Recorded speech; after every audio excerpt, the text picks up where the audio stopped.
કે શ્રી બાપ દીકરો પોલીસના માણસો છે. હા, ગંગા એના પુત્ર અને પતિનો બદલો લેવા માટે પોલીસની મદદ વડે અમારી પાછળ હાથ ધોઈને પડી લાગે છે. અરે સરદાર, આજે ગંગા હાથ ધોઈને આપણી પાછળ પડી છે, કાલે ઉઠીને આખું ગામ નાઈ ધોઈને આપણી પાછળ પડશે.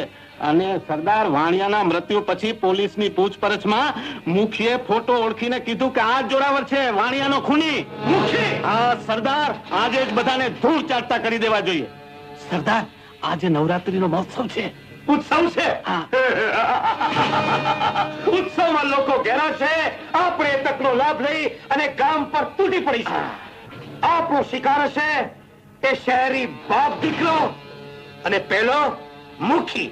હા, અને ઉત્સવમાં નાચ છે છબીલી.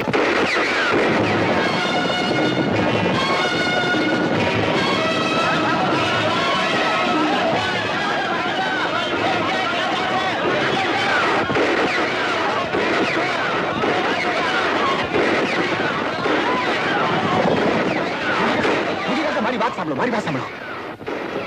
જોરાવ નક્કી તમારી ખબર કાઢવા આવ્યો છે, માટે તમે બધા ક્યાંક સંતાઈ જાઓ. ના બેટા ના, એને તો હું ભરી છે તો તારો પડકાર. મુખી અને શહેરી તો ના મળ્યા, પરંતુ આ છોકરો મળ્યો છે. જાઓ અને જઈને પેલા 2 જણાને ગોતી નાખો. ત્યાં સુધી હું આની સાથે હિસાબ પતા છું.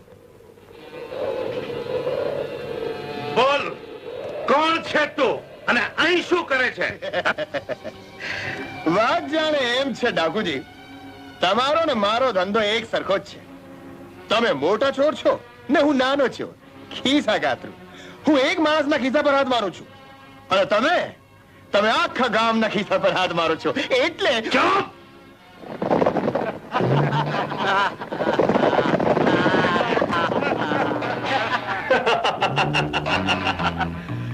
જોરાવર જે પૂછે એના સાચા જવાબ આપજો છોકરા.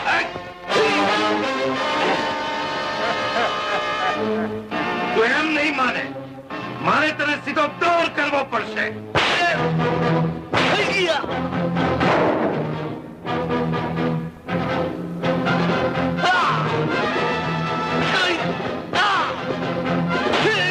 બોલ, તારો બાપ ને પેલો પોલીસ તો કૂતરો મૂકી ક્યાં છે?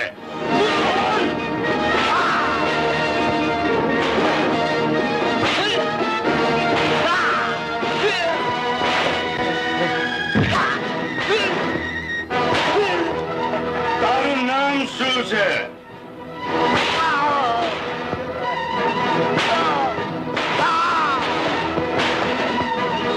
બોલ, ગંગા સાથે તારો શું સંબંધ છે?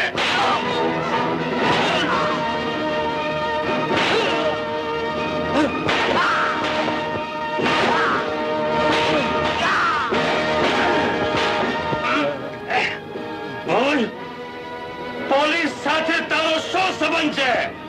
બોલ. સરસિયાળવા, આ તો ખોદ્યો ડુંગરો અને નીકળ્યો ઊંધેડો.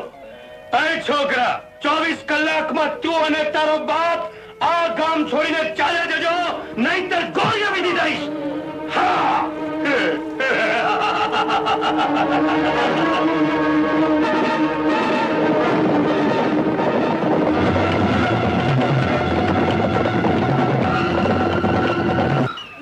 હવે નરકમાં જાય તારા દુશ્મન. મારી મીઠડી, કોક દાડો તો મીઠું બોલ. જો ભીમા, મેં તને 1000 વાર કહ્યું છે કે તું મારા મોઢે ના લાગ. અરે હાથ લગાડવાની ના પાડે છે તો મોઢું ક્યાં લગાડો? શું? કઈ નહીં.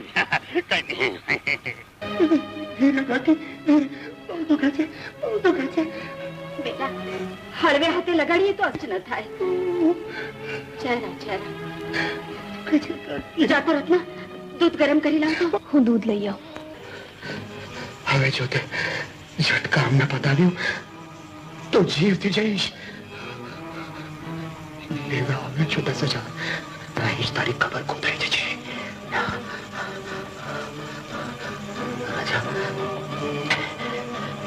માટે રાત પડે ઝટ માલ પાણી ગોતીને ખરાબ થઈ જા.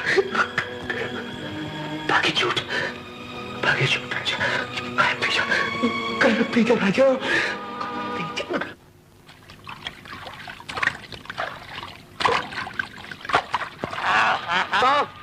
ચાલ, સરદારે તને બોલાવ્યો છે. અરે હમણાં હું આવતો જ હતો, પણ શું કે જરા નાઈ નાખો. હવે નાઈ શું નાખું? ઝટ કર, બહાર નીકળ ને કપડા પહેર, નહીં તો નાગો નાગો પડી જવો પડશે. અરે નાગાને હું નાગો કરવાના હતા. હાલો હાલો.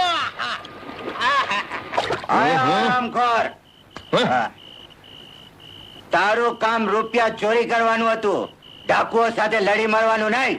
હા બાપુ, હા, મેં પણ નક્કી કરી લીધું છે કે આજે રાત્રે જ રૂપિયા ચોરી કરી અહીંથી નીકળી જઈશું. જો આજે રાતે તેને ચૂનો નથી લગાડ્યો ને બચ્ચા, તો એટલું યાદ રાખજે કે પેલા ડાકુઓએ આપણને ગામ છોડીને જવાને માટે ફક્ત 24 કલાકની મુદ્દત આપી છે. હા બાપુ, તમે ગામની બહાર મંદિરમાં મારી વાટ જોજો. હું કોઈ પણ ભોગે રૂપિયા લઈને આવી પહોંચીશ. ઠીક છે, હું મંદિરના બહાર બેઠો બેઠો આ પહેલી ધારનો મારું છું. ત્યાં સુધી તું બીજી ધારથી બધું સાફ કરીને આવતો રહે. આવજો. ચાલો ચાલો જાઓ. બેવડો પી લે ભાઈ.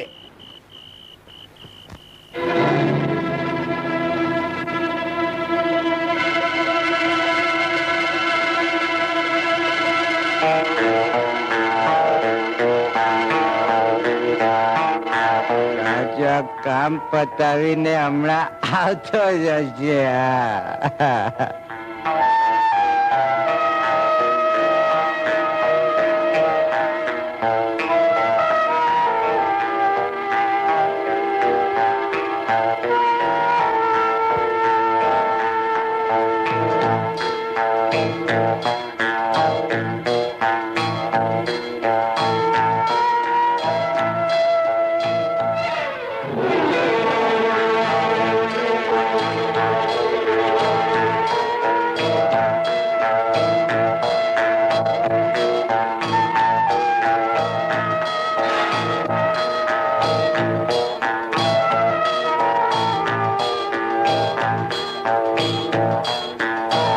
હવે તો મધરાત થવા આવી.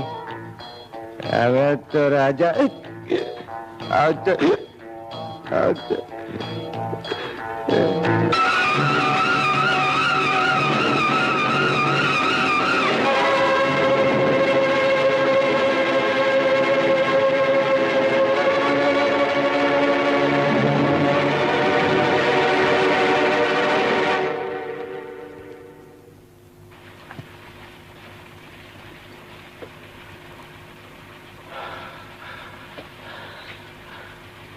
ચાલ રાજા, પેલા સિક્કાને પૂછી લે કઈ તરફ જવું છે. બાપુ પાસે કે રત્ન તોય અત્યારે મધરાતે? હા રાજા, તું પણ ખોટો છે ને તારો સિક્કો પણ ખોટો.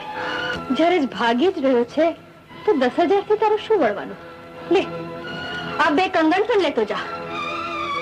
એક વિધવા અને બેસહારા સ્ત્રીએ તાર પર કેટલો વિશ્વાસ કર્યો, કેટલી આશા અને અરમાનથી તને પોતાની પાસે રાખ્યો. આજે તું એના આશા અને અરમાનોને મિનારાઓ ભસ્મીભૂત કરીને જઈ રહ્યો છે. ચોર આખીને તો ચોર જ હોય છે ને. મેં તો માન્યું હતું કે ગંગા માના પવિત્ર પ્રેમથી તું પણ પવિત્ર થઈ જઈશ, સુધરી જઈશ. હરિપુરના લોકો અને એના મા બહેનની આબરૂ એ દુશાસનથી બચાવી શકીશ. નહીં, મારી બધી આશાઓ આજે ધૂળમાં મળી ગઈ રાજા, ધૂળમાં મળી ગઈ. હું તને અર્જુન સમજતી હતી અને તું એના વેશમાં દુર્યોધન નીકળ્યો રાજા. દુર્યોધન છી. રત્ન,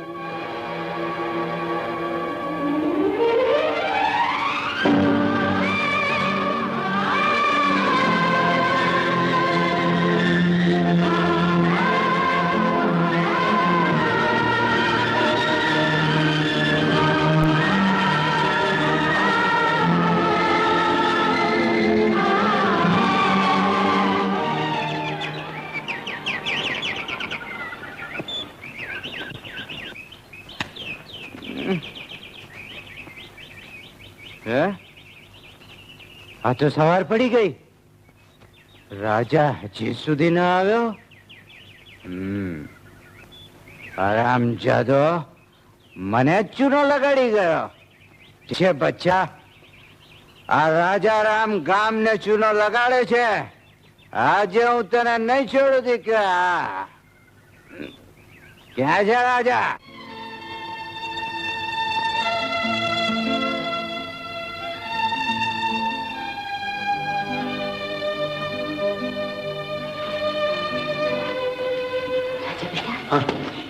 તને કેમ છે?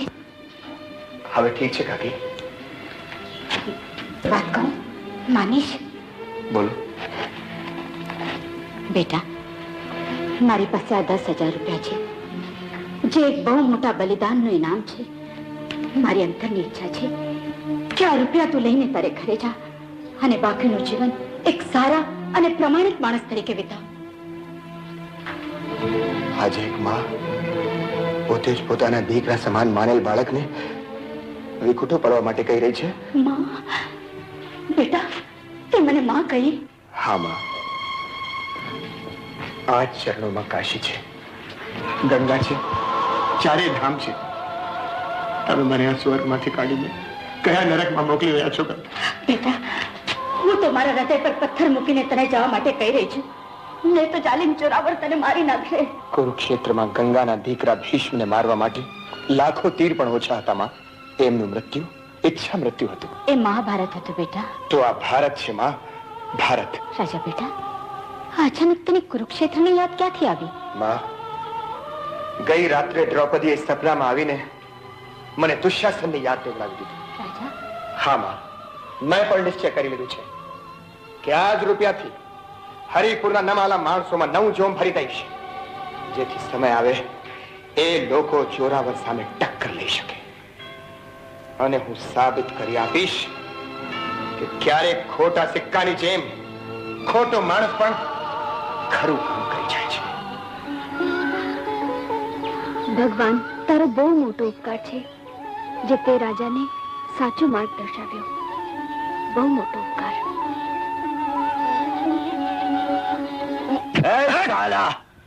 અમાસથી રાતે જન્મેલા અમાસ્યા મને ચૂનો લગાડવા નીકળ્યો છે.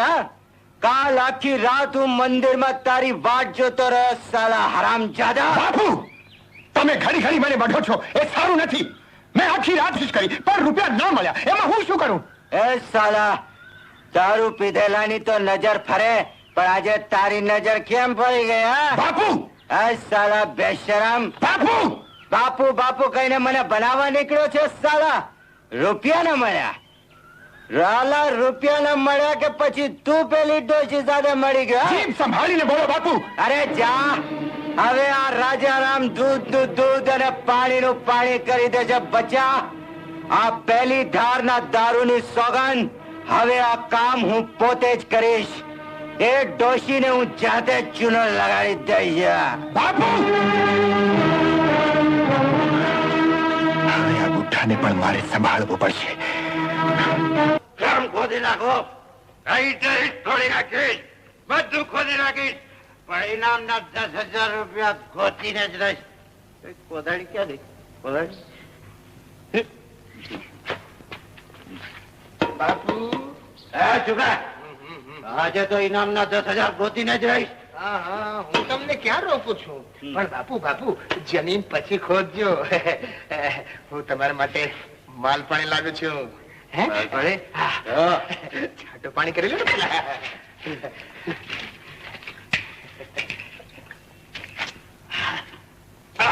તબિયત ખુશ થઈ ગઈ દીકરા. બસ કરો બાપુ, બસ કરો. શું કરો છો? જોવા દીકરા, અસલી પેલાદારનો મોડો હતો સાલો. તબિયત ખુશ થઈ ગઈ. આયો જીવ ભરીને પીધો. હા, તું ભાઈ બેવડા મને સમજતો? હા, બધું ખોલી નાખીશ, મેં તોડી નાખીશ, પણ 10,000 રૂપિયા ગોતીને જ રહી. પછી તને ખબર 10,000 નું શું કરીશ? શું કરે? એક દારૂનો હોજ બનાવીશ. પછી એમાં ડૂબકી મારી. જી પેલા બે શહેરીઓને કઈ ભાળ મળે? ના સરદાર, પણ આપ નિશ્ચિંત રહો. હા. હું પડછાઈની જેમ એમની પાછળ જ છું. અને આપણી પાછળ પડછાઈની જેમ પડી છે. સાંભળ છબીલી. કહો સરદાર. છબીલી, સ્ત્રી નાગર જેવી ઝેરીલી, મધ જેવી મીઠી અને મદિરા જેવી માદક હોય છે. હું સમજી નહીં સરદાર. હું તને સમજાવું છબીલી. નારી એ નરની મોટામાં મોટી નબળાઈ છે. એટલે તું તારા હોઠોનું મધ અને આંખોની મદિરા રાજાને એવી તો પીવરાવ કે દીવાનો બની અને પોતાના હૈયાની વાત હોઠ પર લાવી અને કહી દે કે એ કોણ છે. અને જો એ આપણો દુશ્મન હોય તો તક મળતાની સાથે નાગર બનીને દંડ થઈ જાય છે. હું સમજી ગઈ સરદાર. આ કામ તો હું જલ્દી પતાવી દઈશ. રામ રામ રાજાભાઈ. રામ રામ. હજી તમે ગયા નથી? મને લાગે છે આ ગામ તમને ફાવી ગયું લાગે છે. કેમ તને કઈ તકલીફ છે ભીમા ના, હજાર? ના, મને શેની તકલીફ હોય? મારે તો એક ઘરક વધારે. તો પછી તું મારી ચિંતા શા માટે કરે છે? હા, તું મારો નાનો છે, મારો કાકો છે, મારો બાપ છે. ના ના, આમાંનું કઈ નથી, પણ ઘણો તો બાપ જેવો જ છું. તું હજામ છે, ભૂલતો નહીં. એ સારું થયું તમે મને યાદ દેવડાવ્યું. હું તો એટલા માટે કહું છું કે આપણા બાપા જોરાવરને ખબર પડી કે તમે હરિપરમાં છો ને તો આખા ગામની ખેર નથી. એમ? હા, તું નથી બોલતો, પણ જાણે તારો બાપ જોરાવર બોલતો હોય એમ લાગે છે. જોરાવરને મારે શું લેવા દેવા? આ તો મારી ફરજ હતી એટલે કીધું. બાકી મારા બાપના કેટલા ટકા? લ્યો છેલ્લી વારના રામ રામ. રામ રામ રામ રામ.